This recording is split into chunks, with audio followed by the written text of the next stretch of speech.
Okay, hello everyone, and welcome to my draft overview, where I'll be looking at everything that I drafted, basically. And I've already uploaded the first two battles of the draft zone, and I wanted to upload it before my third and fourth battles, which are going to be happening soonish, I guess. Anyways, here's my team. I've only brought like half of it so far. I brought Mega Pinsir, I brought Alamola, I brought Celebi, I brought Nihilego, I brought Klefki, I brought Zygarde, I brought Torn, but I haven't brought Chandelure, Magneton, or Girder, or Kangaskhan yet. I do want to bring them, but they're basically like a Chandelure and Magneton are both very niche for like specific times, and Girder and Kangaskhan is when I need like a lot of priority. For example, if my opponent has some like really frail but offensive powerhouse or something, and Girder is like mainly running like bulk upsets. So if my opponent has, I don't know, I'll see. Anyways, so my first pick was Garchomp. I later traded it for Zygarde. No, what did I click? Cool, I guess. I've clicked the thing. So, Zygarde's a tier 1, it's Dragon Ground, its ability is Aura Break. It's stat-wise, it has 108, 121, 95 defenses, which are really good. It's very bulky and can take even 4 times super effective attacks, and besides 4x weakness to Ice, it has quite a good defensive typing. It's played one game, and I got 6 kills in that game because basically it just Dragon Danced up and won. It doesn't have any hazard control, but it does have multiple boosting moves in Coil, Dragon Dance, and it has support moves like Glare, Substitute, and then Thousand Arrows is very good as a stab move. It also has Outrage, Extreme Speed, Iron Tail, and more coverage. Attacking stat it has 181. 100 is okay, it's solid, but boosted with either Coil or Dragon Dance can get to a very high amount. The special attack is not very good, but in specific situations, running special moves for coverage could be viable. Speed 95, again not the best, but Zygarde does have access to strong priority, and the speed can be boosted by Dragon Dance. After 2 Dragon Dances, it is faster than basically the whole metagame. Come back time. My second pick was Mega Pinsir. Wait, is Klefki on this? Oh yeah, I didn't mention Klefki when I said what I brought. Pretty sure I did mention it. My second pick was Mega Pinsir, and Mega Pinsir is very scary in a draft league format because Aerialate boosts its already high offensive and gives it access to high-powered return and quick attack. Turn-based stab can break through a lot of walls, besides Pokemon that directly resist it. And quick attack is very good for attacking Pokemon that are frailer and faster than it. For example, like Mega Beedrill, Alakazam, etc. It has good coverage in moves like Earthquake and Stone Edge in close combat, which will most likely, and has Swords Dance, which means most of the time it will run SD plus 3 attacks, where the 3 attacks are return, attack, and coverage. Though it could run 4 attacks if necessary, and it even has options like, I'm pretty sure it has Defog and Stealth Rocks. It might not have Defog. No, it doesn't, but it does have Stealth Rocks if, for some reason, I need rocks on Mega Pinsir. I can do that, like if I don't need coverage or something. Going over its stats, it has 65, 120, 90 defenses, which is not bad, especially after some HP investment. It's quite solid defenses. It has 4x weakness to rocks and stealth rocks, but before Mega Evolution it does not, meaning for the first time it can enter and not take a lot from rocks. It has a ridiculous base 155 attack with a boosting ability, and Sword Dance. 105 is a good speed tier. It outspeeds base 100s plus It also outspeeds things like Garchomp, which are slightly above. It's gone to 2 games and got 5 kills so far, which the 5 kills were all from the first game.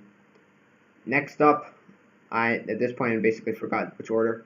I think I got Tornadus. Tornadus is basically my fastest Mon, 121. Oftentimes it outspeeds entire teams. It has access to Regenerator and Defog.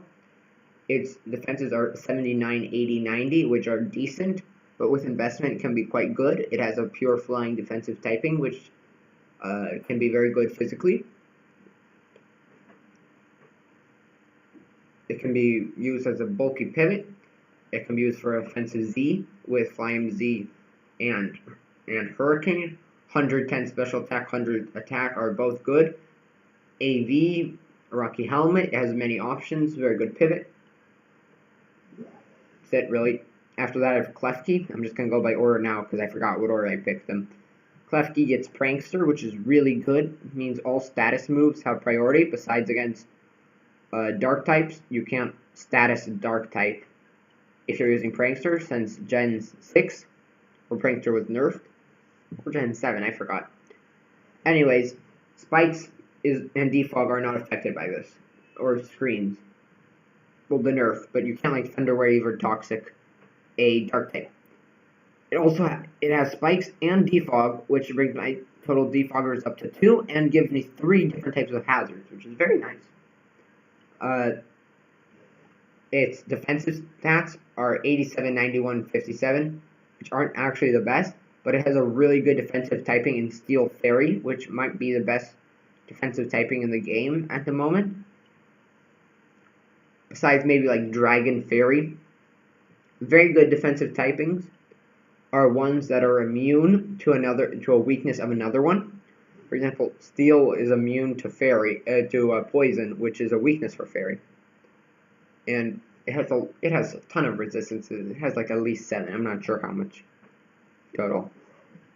Next up, I have Nihilego, which is the mascot of the team.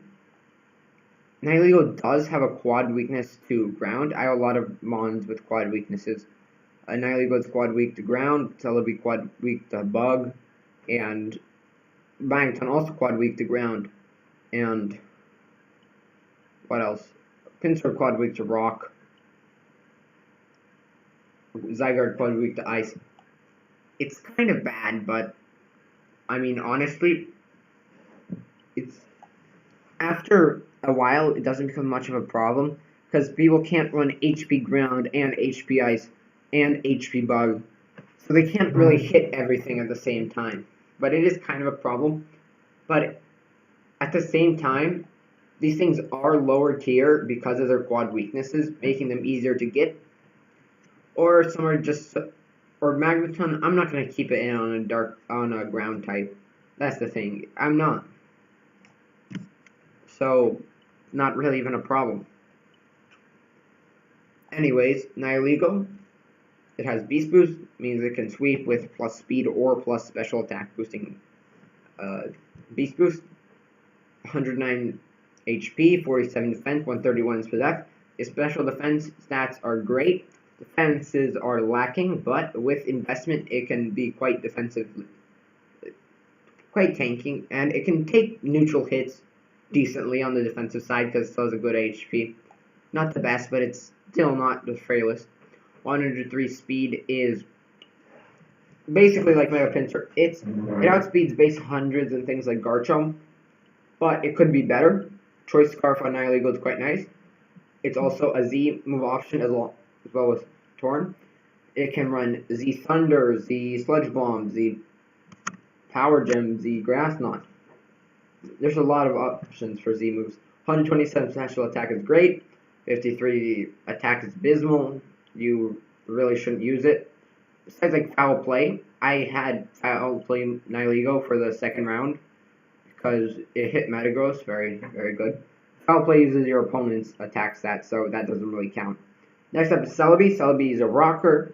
It has base 100 across the board stats because it's a mythical. It has Natural Cure as a status absorber. Girder is also a status absorber. Psychic Grass, good typing, I guess. except for quad. It's quad weak to bug. But it also has a U-turn, psychic, it can run Calm Mind, it can even run Nasty Plot. But it's very bulky, and it's very good as defensive or special defensive tank.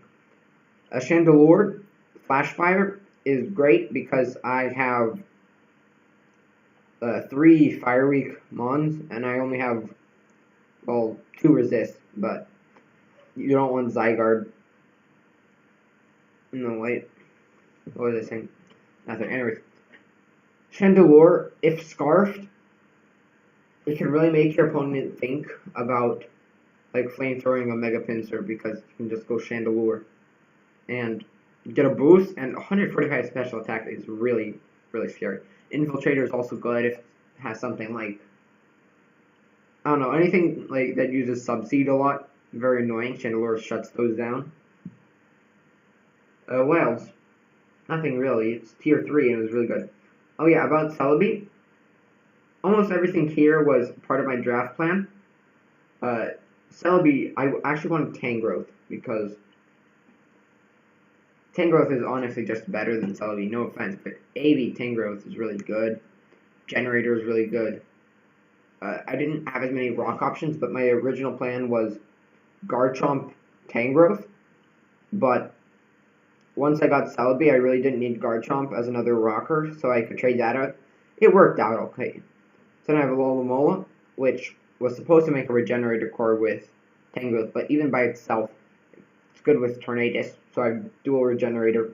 It's a very bulky 165, it can Wish Pass, or it can just stall out some things. It's quite good, it's just good as a nice pivot. And tier 4, that was really good.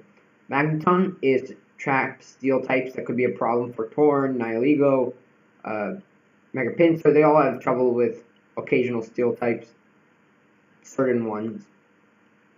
So that was basically it. 120 special attack is good, 70 speed, it's okay, but it's actually faster than Magneton. Anyways, Girder, Guts, it's a status absorber. With an Aerialite, it's quite bulky, has good attack. Bulk up set's really nice. Kangaskhan, you know, really the reason, it could Wish Pass if I wanted. It could be bulky Wish Pass. 105, 80, 80, it's not that bad. Basically, it's for Fake Out plus Sucker Punch, so you have a lot of priority. And that's basically the team. And, oh yeah, I forgot with Klefki, I didn't talk that much about it. It can run dual screens, it can run spikes, it can run defog, it can run toxic T-Wave. It's very good. And I'm pretty sure that's it. So, I hope to see you guys in my next videos. We'll see you watching them, I guess. Bye.